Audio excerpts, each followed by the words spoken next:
आज हम एक नए विचारक जॉन लॉक का अध्ययन करेंगे। हॉब्स के बाद जॉन लॉक इंग्लैंड के राजनीतिक चिंतन के इतिहास में सबसे महत्वपूर्ण दार्शनिक हैं।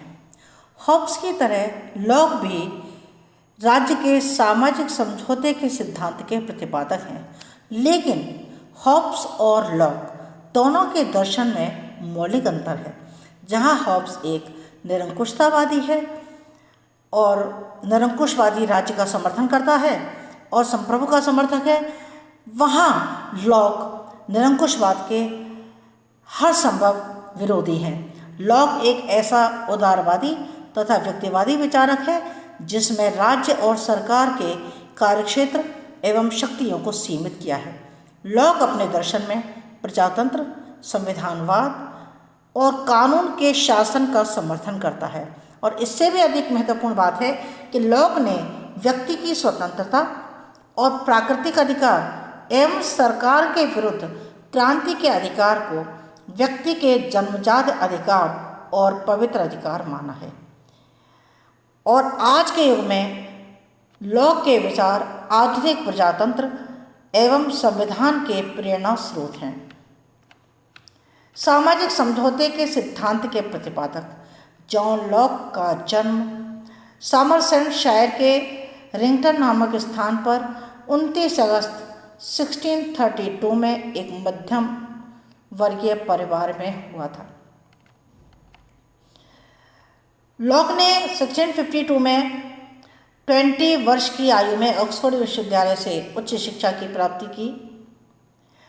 1656 में BA, 1658 में उन्होंने MA की उपाधि प्राप्त की। इसके बाद लॉक ने एक चर्च में बिशप बनने का प्रयास किया, लेकिन उनको वहाँ सफलता नहीं मिली। और 1660 में डेविड थॉमस नामक एक डॉक्टर के संपर्क में आने पर उन्होंने चिकित्सा शास्त्र का ज्ञान प्राप्त करके इस क्षेत्र में अपनी रुचि को बढ़ाया और एक सफल चिकित्सक बन गया।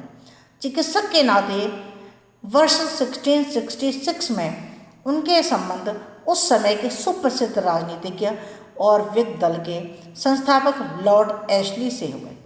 इसके बाद आगामी 15 वर्षों तक लॉक उनके निजी डॉक्टर बने रहे।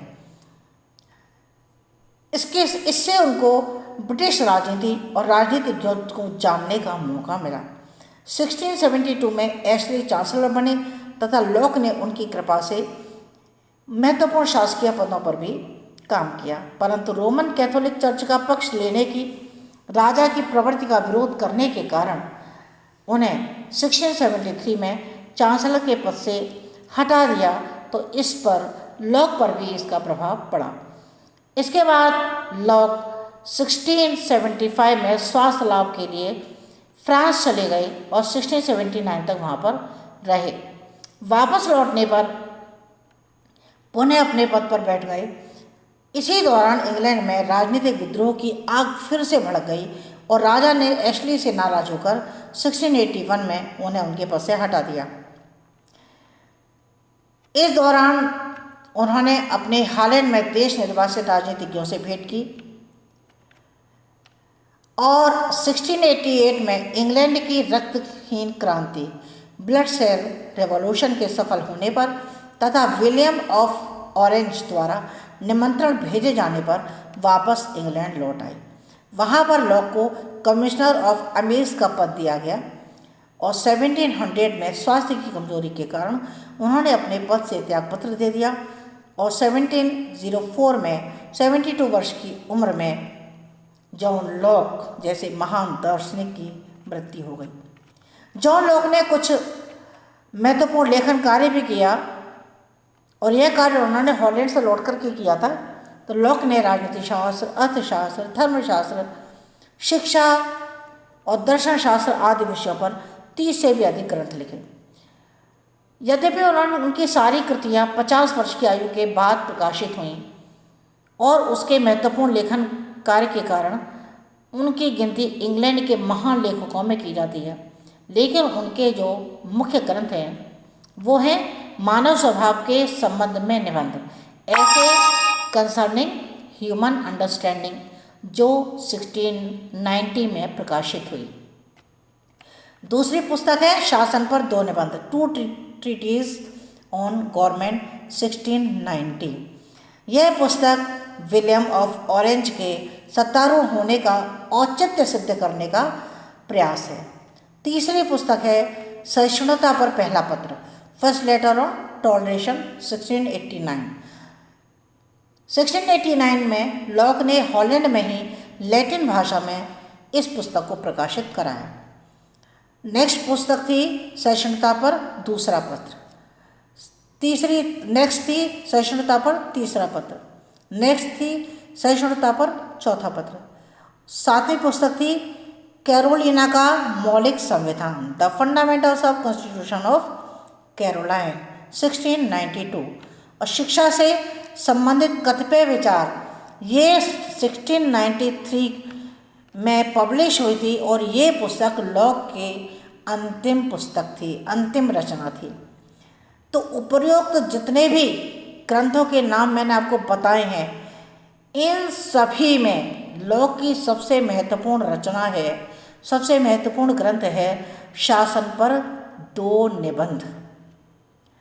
इसके बाद में जैसे कि हम ये जानते हैं कि लॉक के चिंतन को किन किन परिस्थितियों ने प्रभावित किया था, जिसकी वजह से वो अपने कार्यों को सुचारू रूप से कर सका। क्योंकि किसी भी विचारक या दार्शनिक के चिंतन पर उसके आसपास की घटनाओं, पारिवारिक वातावरण, सामाजिक एवं राजनीतिक परिस्थितियों का प्रभाव अवश्य पड़ता है। लॉक भी होब्स की तरह इंग्लैंड की तत्कालीन परिस्थितियों से पूरी तरह प्रभावित दिखाई देता है। लॉक ने अपने बचपन में ही गृहयुद्ध, यौवन काल में क्रोमवेल का शासन तथा राजतंत्र की पुनः स्थापना एवं बुढ़ापे में 1688 की गौरवपूर्ण क्रांति की महत्वपूर्ण घटनाएं देखी थी और उनका उसके विचारों पर बहुत गहरा प्रभाव पड़ा। और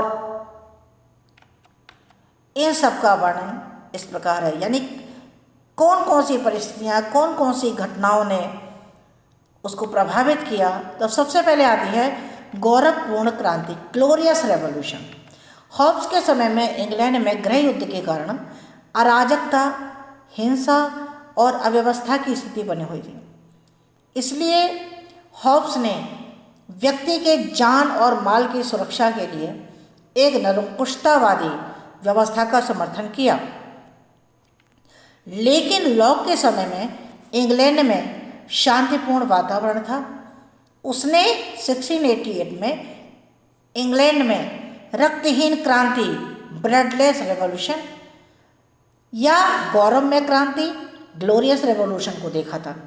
उसने देखा था कि इस क्रांति में बिना किसी हिंसा के, बिना किसी रक्तपात के सत्ता सम्राट से इंग्लैंड की संसद के हाथों में चली गई। इस क्रांति से लॉक ने यह महसूस किया कि सत्ता में परिवर्तन शांति में व प्रजातांत्रिक तरीके से भी किया जा सकता है। इसलिए हॉब्स के विपरीत उसने प्रजातंत्री व्यवस्था का समर्थन किया। दूसरी परिस्थिति थी नवीन बौद्धिक क्रांति, न्यू इंटेलेक्चुअल रिवॉल्यूशन। 17वीं शताब्दी के अंतिम समय में यूरोप में आने वाली नवीन बौद्धिक क्रांति का भी लॉक पर गहरा प्रभाव पड़ा था और इस क्रांति का उद्देश्य था धार्मिक और राजनीतिक कट्टरता का विरोध करना और सहिष्णुता तथा उदारवाद का समर्थन करना। तो इन घटनाओं का भी लॉक की बुद्धि पर गहन प्रभाव पड़ा था। इसके बाद में है विग विचारधारा, विग आइडियोलॉजी। लॉक का पारिवारिक वातावरण अत्यंत उदारवादी था। लॉक के पिता संसदीय दल विग के समर्थक थे। यह दल इंग्लैंड में उदारवादी सिद्धांतों के लिए प्रसिद्ध था। लॉक का पूरा परिवार इस दल के कार्यक्रम व नीतियों से पूरी तरह से प्रभावित था। तो लोग कैसे इस प्रभाव से बच सकते थे? इसलिए इस दल की विचारधारा का लोक के दर्शन पर भी गहरा प्रभाव पड़ा। इसके बाद में आता है पूर्ववर्ती विचारकों का प्रभाव, यानी लॉक ने हुकर के जन सहमति के सिद्धांत को शासन का आधार माना। लॉक ने स्वीकार किया कि शासन का उद्देश्य जन कल्याणकारी होना चाहिए। उसका संपूर्ण चिंतन सिडनी और हुकर के जन सहमति के सिद्धांत पर आधारित है। इसलिए यह माना जाता है कि लॉक का चिंतन मौलिक नहीं है, किंतु लॉक अपने युग की राजनीतिक प्रवृत्ति, घटना चक्र एवं सामाजिक उतार चढ़ाव की जटिलता एवं उसके दूरगामी प्रभाव को समझने में पूरी तरह से सफल रहे। सामंतवादी व्यवस्था के अस्त व्यस्त होने एवं पूंजीवादी के उदय होने से उत्पन्न हुई राजनीति और सामाजिक परिवर्तन की समझ लोक को पूरी तरह से थी और यही उसके चिंतन का आधार बने। फ्रेडरिक एंगल्स ने लॉक के संबंध में अपने विचार व्यक्त करते हुए कहा है कि लॉक धर्म और राजनीति दोनों में ही 1688 के वर्गीय समझौते की संतान है। लॉक का संपूर्ण चिंतन उनके पारिवारिक वातावरण, तत्कालीन धार्मिक व्यवस्था, राजनीतिक वातावरण तथा उस समय के नवीन बौद्धिक क्रांति के प्रभाव से ग्रस्त है। तो इस तरह से हम ये देख सकते हैं कि लॉक पर तत्कालीन कौन कौन सी परिस्थितियों का प्रभाव पड़ा था। इसके बाद में हम आते हैं लॉक ने अपने दर्शन में किस तरह की अध्ययन पद्धति का प्रयोग किया है। Methods of study. जब हॉब्स की पद्धति तार्किक, दार्शनिक और चिंतनात्मक होती है तो वहाँ लॉक की पद्धति अनुभववादी और बौद्धिकवादी होती है। लॉक के अनुसार मानव ज्ञान अनुभव द्वारा सीमित होता है, क्योंकि अनुभव के बिना ज्ञान की कल्पना बिल्कुल भी नहीं की जा सकती। लोग कहते हैं कि अनुभव ज्ञान का स्रोत है और अनुभव से ही ज्ञान की उत्पत्ति होती है। तो लोग के अनुसार मानव मस्तिष्क एक कोरे कागज की तरह होता है जिसमें जन्मजात किसी भी प्रकार का कोई भी विचार नहीं होता। सभी विचारों की उत्पत्ति दो स्रोतों से होती है। पहली संवेदना सेंसेशन से, दूसरी प्रत्यक्ष बोध से परसेप्शन से। यानी इन स्रोतों के द्वारा प्राप्त अनुभव मनुष्य के मस्तिष्क में प्रवेश करते हैं जो उसमें चेतना तथा प्रतिबिंब उत्पन्न करते हैं।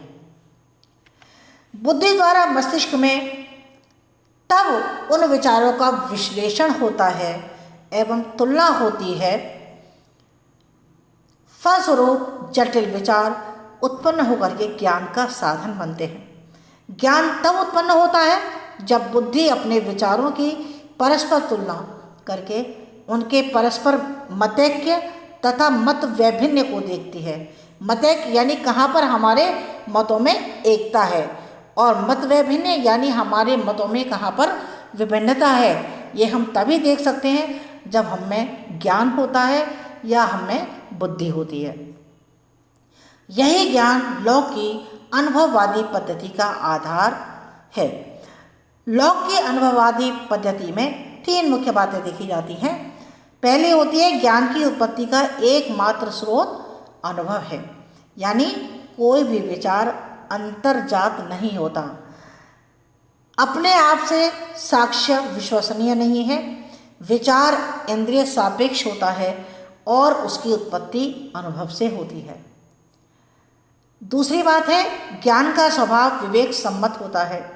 वास्तविक ज्ञान तभी प्राप्त होता है जबकि बुद्धि विचारों में पारस्परिक संबंधों की स्थापना करती है।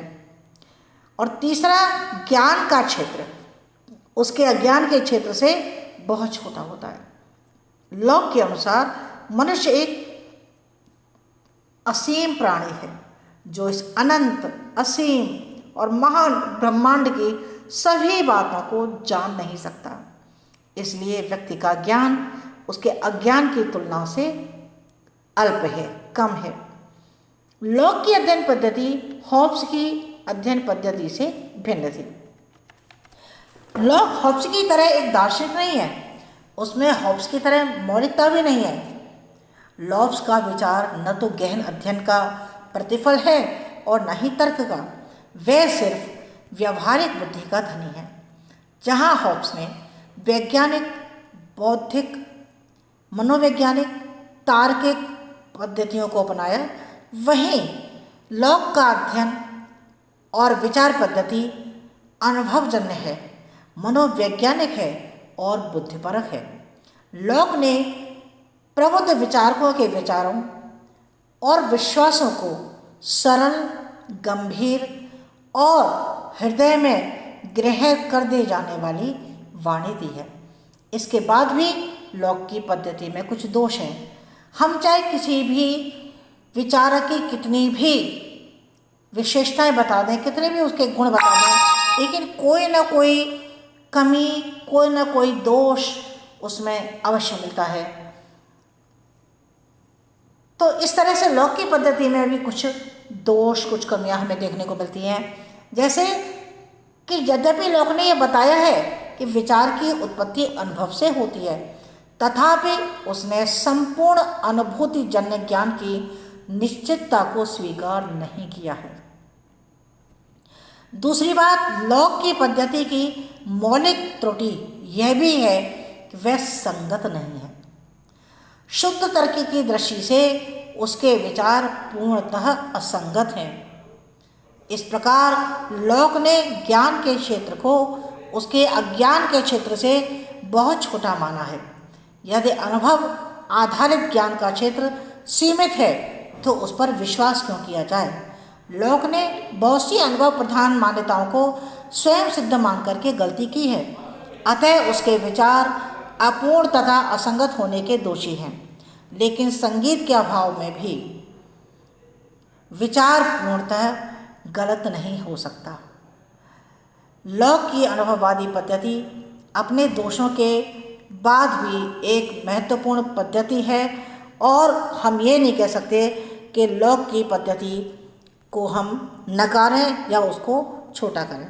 तो इस तरह से लॉक के जीवन का परिचय, उसके चिंतन को प्रभावित करने वाली परिस्थितियाँ और उसकी अध्ययन पद्धतियों के बारे में मैंने आपको बताया।